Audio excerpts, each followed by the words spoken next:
સુપ્રભાત, good morning વિદ્યાર્થી મિત્રો, કેમ છો બધા? આજે આપણે ફરી મળ્યા આજના લેક્ચરમાં આપણા ત્રીજા પાઠ પરમ નિદાનમ શ્રેષ્ઠ ખજાના સાથે. આગળના લેક્ચરમાં આપણે જોયો હતો આપણો ત્રીજો પાઠ પરમ નિદાનમની સમજૂતી જોઈ હતી, જેમાં આપણે વાત કરી હતી કે યુવક પંડિત જે પોતાને ઘટ પંડિત કહે છે અને ભોજ રાજા ધારા દેશના રાજા છે, એ એકવાર પોતાના મહેલના ઝરૂખામાં ઊભા હોય અને એક અજાણ્યા યુવકને જોવે છે અને એ યુવકને જોઈ એને બોલાવે છે અને એનું નામ પૂછે છે. એટલે યુવક પોતાનું નામ ઘટ પંડિત કહે છે અને બંને વચ્ચે વાતચીત શરૂ થાય છે. ઘટ પંડિત નામ સાંભળતા રાજાને ખૂબ નવાઈ લાગે છે કે ભાઈ આવું નામ, ને પહેલી વાર આવું નામ સાંભળ્યું, આપણે બધાએ પણ પહેલી વાર સાંભળ્યું, આવું નામ અજીબ નામ લાગે. એટલે ઘટ પંડિત શું કામ? રાજા એને પૂછે છે. એટલે કહે છે કે જેમ ઘડો પાણીથી ભરેલો હોય એમ હું જ્ઞાનથી ભરેલો છું, એટલે પોતાને ઘટ પંડિત કહું છું. ધીમે ધીમે બંને વચ્ચે ચર્ચા આગળ વધે છે અને બંને એકબીજા કરતાં વધારે શ્રેષ્ઠ અને ચડિયાતા હોવાનું સાબિત કરવા માટે પ્રશ્નોત્તરી અને ઉત્તરોત્તર એકબીજાને જવાબ આપે છે અને ધીમે ધીમે ચર્ચા કરે છે. ઘડીક સાપ બને છે, ઘડીક અગ્નિ બને છે, ઘડીક એ અગ્નિને નાશ કરનાર વરસાદ, તો ઘડીક વાયુ. એટલે આવી રીતે બંને એકબીજા કરતાં શ્રેષ્ઠ અને ચડિયાતા બનવાની કોશિશ કરે છે. ચર્ચા આગળ વધતી રહે છે, પણ સંતોષ વિષય આવે છે. કહે છે કે તું રાહુ છે, તો રાજા એમ કહે છે કે હું તને દાન આપીશ. એટલે યુવક કહે છે કે ભાઈ મારે તો દાનની જરૂર જ નથી, કેમ કે હું તો નિર્લોભી છું, મારે કોઈ લોભ છે નહીં, મારે કોઈ આવશ્યકતા, કોઈ એવી જરૂરિયાત છે નહીં, હું સંતોષી છું, મારી પાસે જેટલી વસ્તુ છે એમાં મને સંતોષ છે. અને સંતોષ વિષય આવતા એ બંનેની ચર્ચા છે એ આપોઆપ ત્યાં બંધ થઈ જાય છે, પૂર્ણ થઈ જાય છે. અને આ વાત સાંભળીને કે યુવક સંતોષી છે, એ વાત સાંભળીને રાજા ખૂબ પ્રસન્ન થાય છે, યુવકના વખાણ કરે છે, એની પ્રશંસા કરે છે અને એના રાજ્યમાં એ યુવકનું સન્માન કરે છે, એને માન સન્માન આપી અને એનું સ્વાગત કરે છે. અને પાઠના અંતે આપણને જાણવા મળ્યું કે ભાઈ સંતોષ છે એ વ્યક્તિનો શ્રેષ્ઠ ખજાનો છે. આપણે એ કહેવત પણ સાંભળી હતી કે સંતોષી નર સદા સુખી. એટલે જેટલો વધારે વ્યક્તિ સંતોષી હોય એટલો એ વધારે સુખી અને એટલો વધારે એ ખુશ હોય છે. તો આ આપણે પાઠની સમજૂતી જોઈ હતી. ત્યારબાદના લેક્ચરમાં આપણે એના શબ્દાર્થ જોયા હતા. હોમવર્ક પણ તમે બધાએ કર્યું છે. આજના લેક્ચરમાં આપણે જોઈશું ત્રીજા પાઠનું ભાષાંતર. તો શરૂ કરીએ.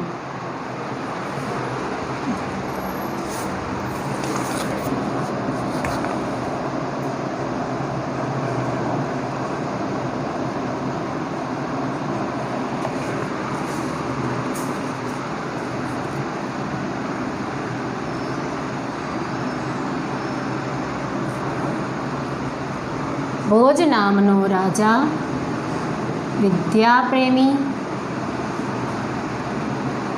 કલાપ્રેમી અને પ્રજાપ્રેમી હતો. આથી તેની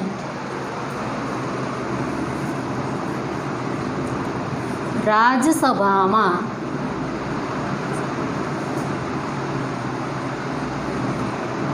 દૂર દૂરના દેશમાંથી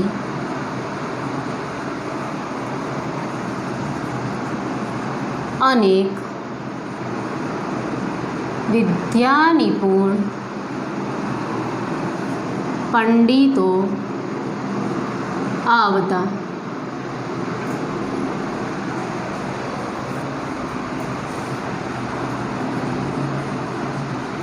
એકવાર રાજા ભોજ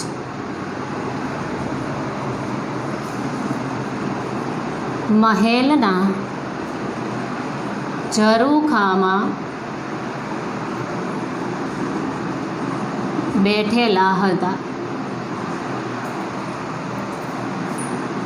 તે માર્ગમાં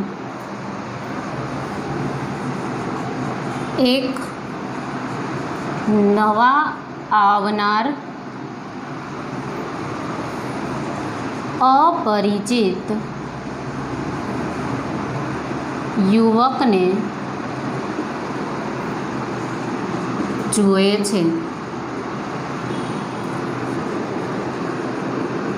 તેનો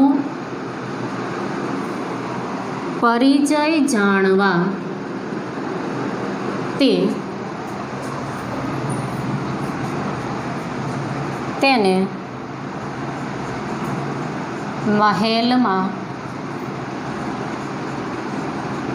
બોલાવે છે.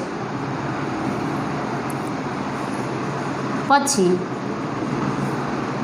તે બેની વચ્ચે આ પ્રમાણે વાર્તાલાપ થયો.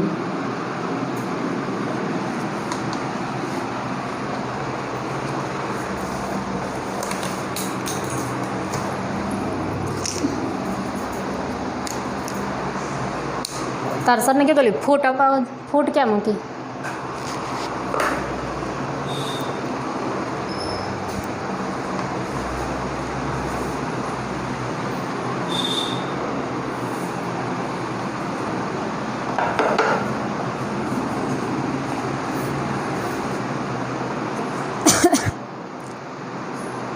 ભોજः નામ નૃપતિः વિદ્યાપ્રિય કલાપ્રિય પ્રજાપ્રિયः આસીत्.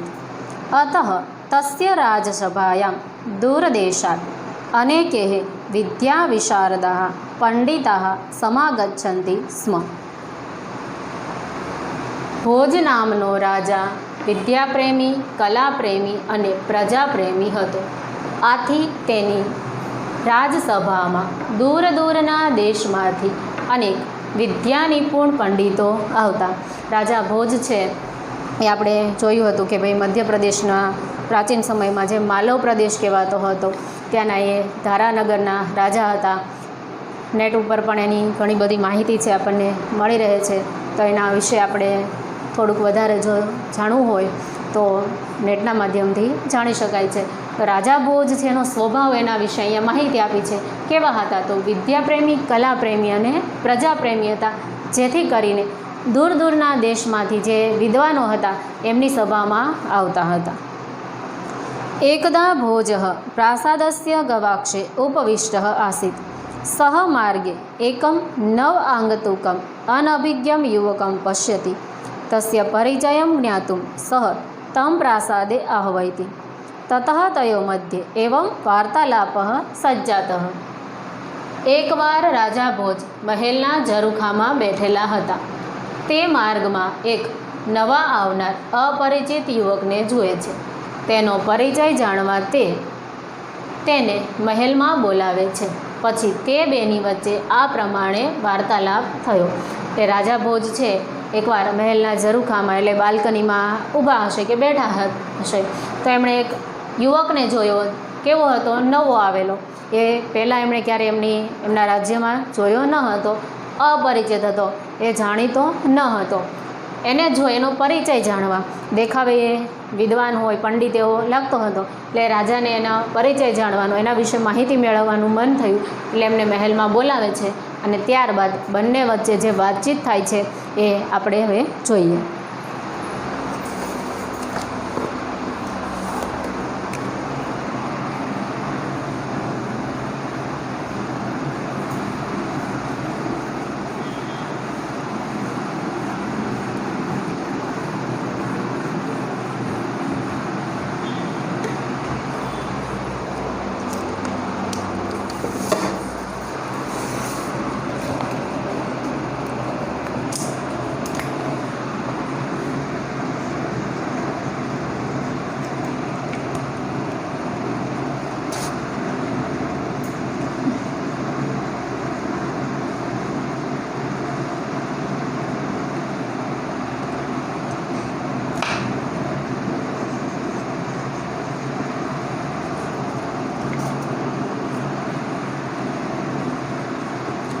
ભોજ: આપ કોણ છો?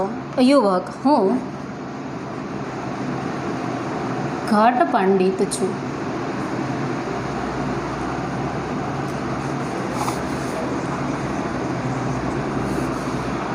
ભોજ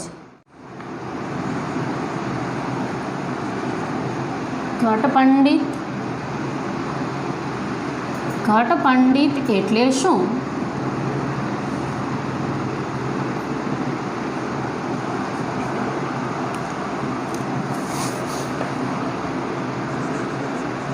યુવક.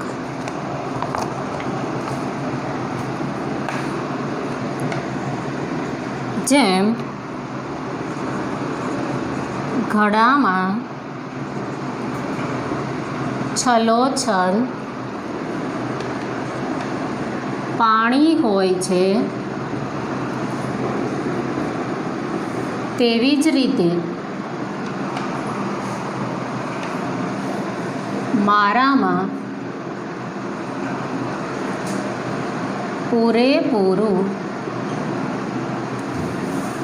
જ્ઞાન છે.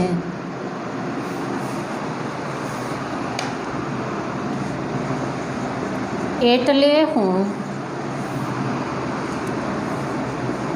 મારી જાતને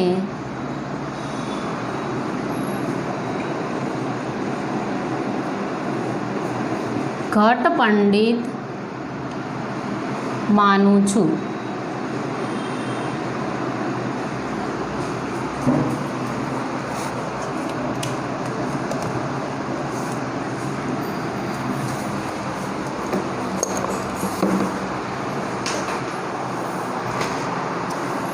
ભોજઃ ભવાન કહ વર્તતે.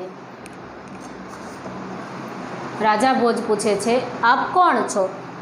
યુવક અહમ ઘટ પંડિત અસ્મિ. એટલે યુવક કહે છે કે હું ઘટ પંડિત છું. ભોજ ઘટ પંડિત કિમ નામ ઘટ પંડિત ઇતિ. રાજા ભોજને નવાઈ લાગે છે એટલે પૂછે છે કે ઘટ પંડિત. ઘટ પંડિત એટલે વળી શું? યુવક યથા ઘટે પરિપૂર્ણમ જલમ તિષ્ઠતિ તથૈવ મયि પરિપૂર્ણમ જ્ઞાનમ વર્તતે અતઃ અહમ સ્વ આત્માનમ ઘટ પંડિતમ મન્યે. એટલે યુવક છે એ પોતાના નામનો અર્થ છે, મતલબ છે એ સમજાવતા કહે છે કે જેમ ઘડામાં છલોછલ પાણી હોય છે તેવી જ રીતે મારામાં પૂરેપૂરું જ્ઞાન છે, એટલે હું મારી જાતને ઘટ પંડિત માનું છું. યુવક છે પોતાને ઘટ પંડિત શું કામ માને છે? તો કે જેમ ઘડો છલોછલ ભરેલો હોય એમ એની અંદર જે જ્ઞાન છે એ જ્ઞાન પરિપૂર્ણ હોવાથી એ પોતાની જાતને ઘટ પંડિત માને છે.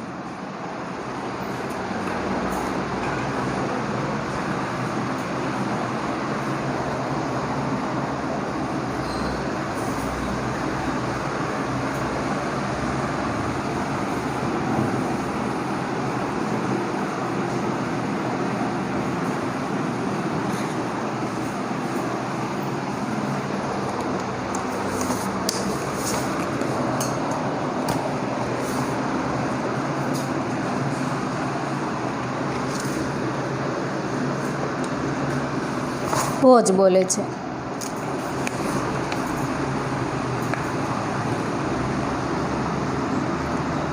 યુવકનું ગર્વપૂર્ણ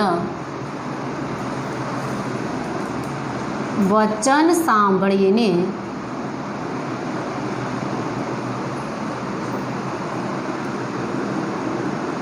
પોતાની જાતને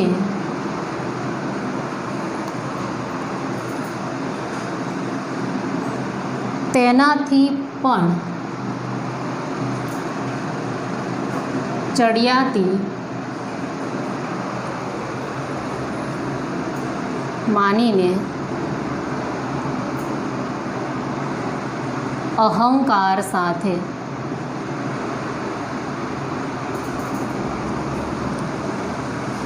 જો તું ઘડો છે તો હું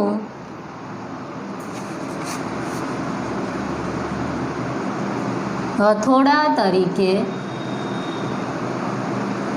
વર્તું છું.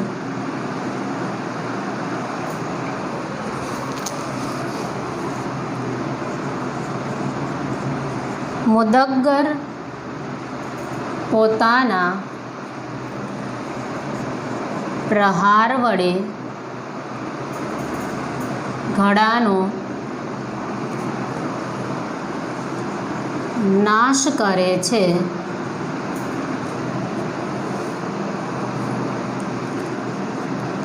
હું પણ ઘડારૂપ તારો વિનાશ કરું છું.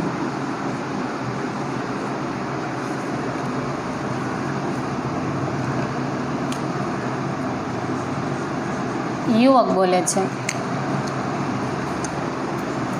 જો આપ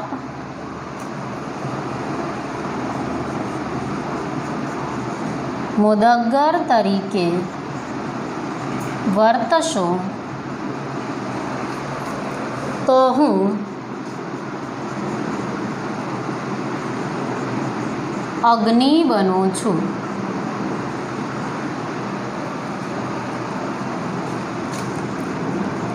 બાળવાનું કર્મ કરનાર અગ્નિ થઈને હું મુદગ્ગરને ભસ્મીભૂત કરી નાખીશ.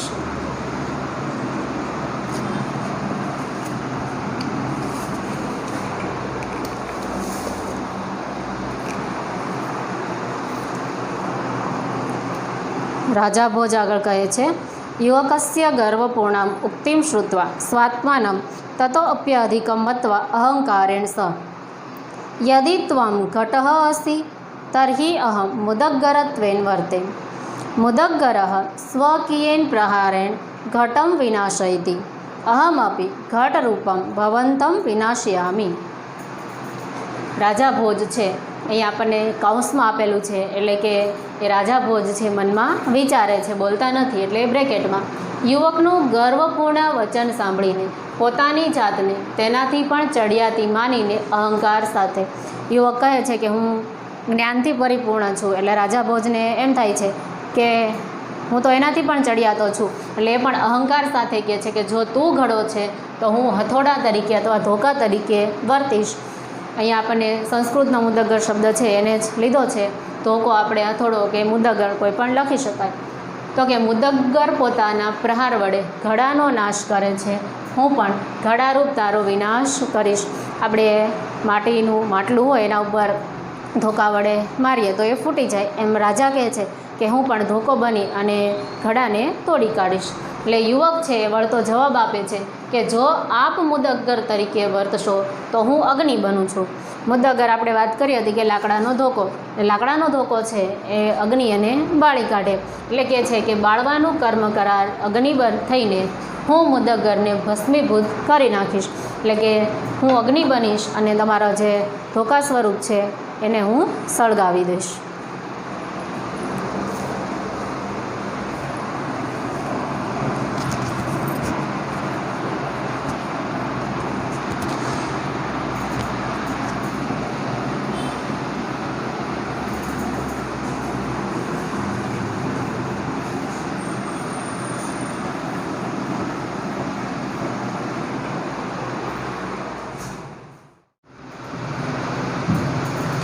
ભોજ બોલે છે,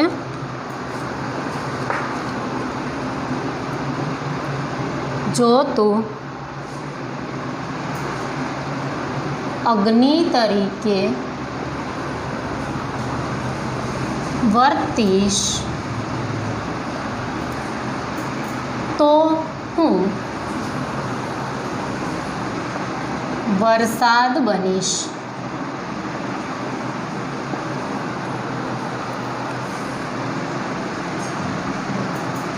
વરસાદની આગળ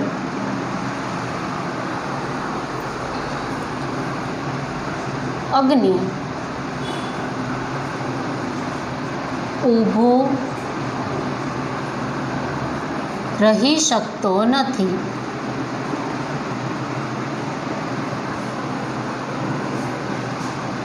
તેમ તું પણ મારી આગળ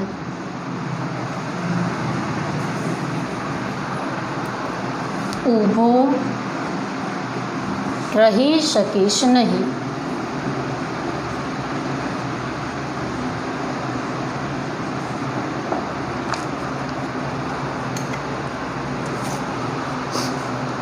યુવક બોલે છે.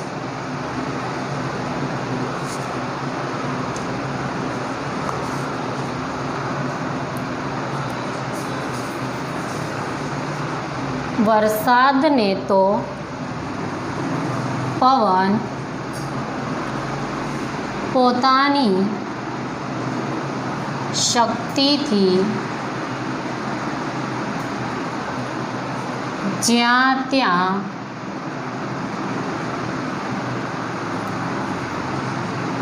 વહી જઈ શકે છે.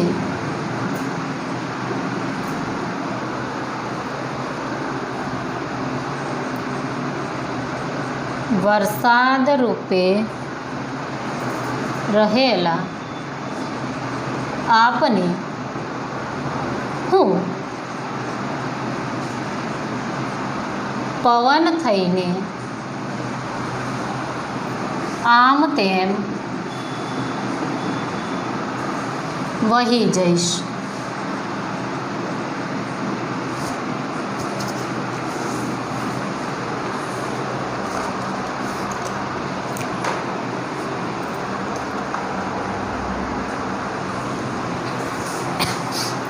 રાજા ભોજ બોલે છે. ત્વમ યદિ વહનિત્વેન વર્તિષ્યસે તર્હિ અહમ વૃષ્ટિ ભવિષ્યામિ. વૃષ્ટે પુરતઃ વહનિ સ્થાતુમ ન શક્નોતિ તથા ત્વમપી મમ પુરતઃ સ્થાતુમ ન શક્નોષિ. રાજા ભોજ છે એ યુવકને વળતો જવાબ આપે છે કે જો તું અગ્નિ તરીકે વર્તીશ તો હું વરસાદ બનીશ. વરસાદની આગળ અગ્નિ ઊભો રહી શકતો નથી, તેમ તું પણ મારી આગળ ઊભો રહી શકીશ નહીં. આપણે સૌ જાણીએ છીએ કે વરસાદ આવે તો તાપ અગ્નિ છે એ જતો રહે છે. એ રાજા ભોજ કહે છે કે જો તું અગ્નિ બની જઈશ તો હું વરસાદ થઈ જઈશ અને હું તારા અગ્નિરૂપને શાંત કરી દઈશ. એટલે યુવક છે એ રાજા ભોજને વળતો ઉત્તર આપે છે કે વરસાદને તો પવન પોતાની શક્તિથી જ્યાં ત્યાં વહી જઈ શકે છે.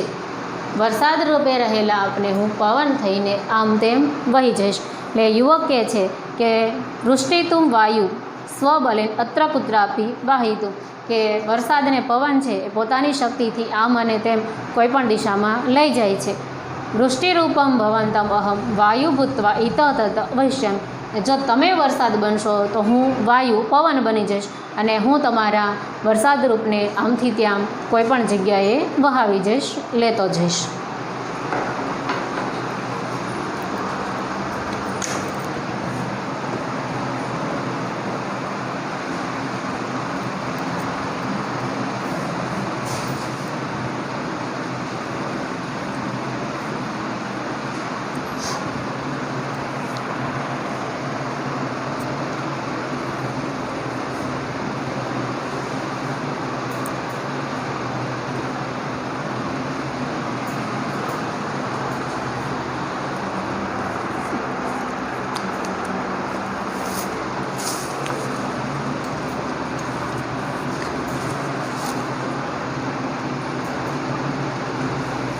ભોજ બોલે છે.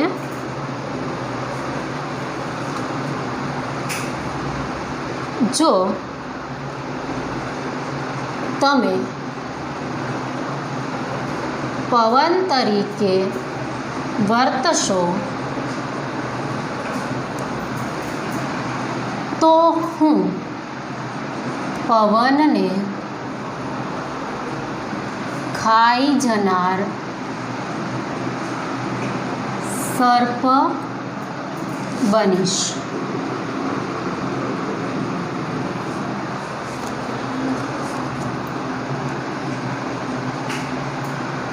સર્પ થતો હું સતત પવનરૂપ તમારું ભક્ષણ કરીશ.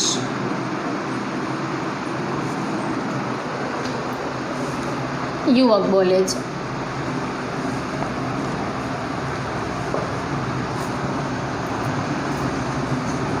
આપ જો સર્પ થશો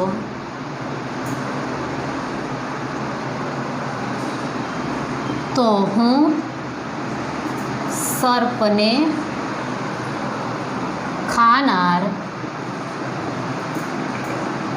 ગરુડ બનીશ.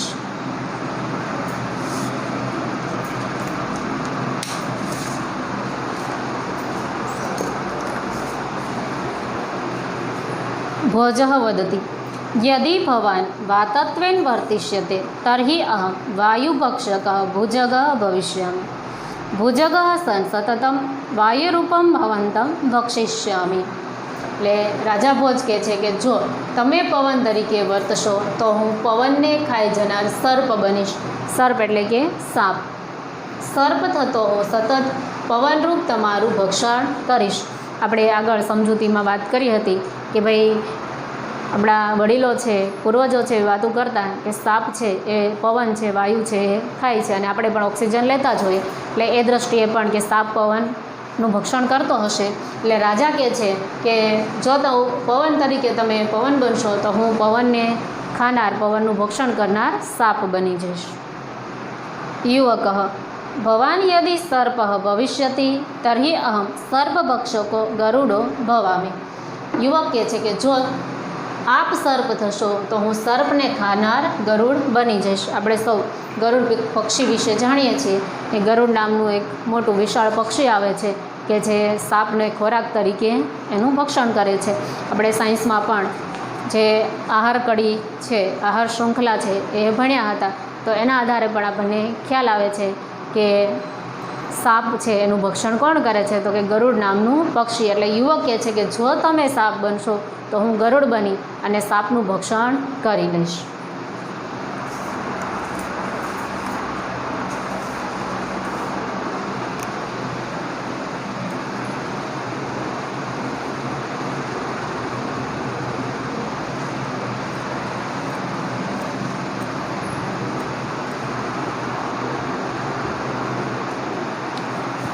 તો આપણી સમય મર્યાદાને ધ્યાનમાં રાખી અને આપણે રાખીએ છીએ આજના લેક્ચરમાં આટલું અડધા ચેપ્ટરનું ભાષાંતર. આગળના લેક્ચરમાં આપણે જોઈશું બાકીનું જે ભાષાંતર છે એ. ફરી મળીશું આગળના લેક્ચરમાં. Thank you.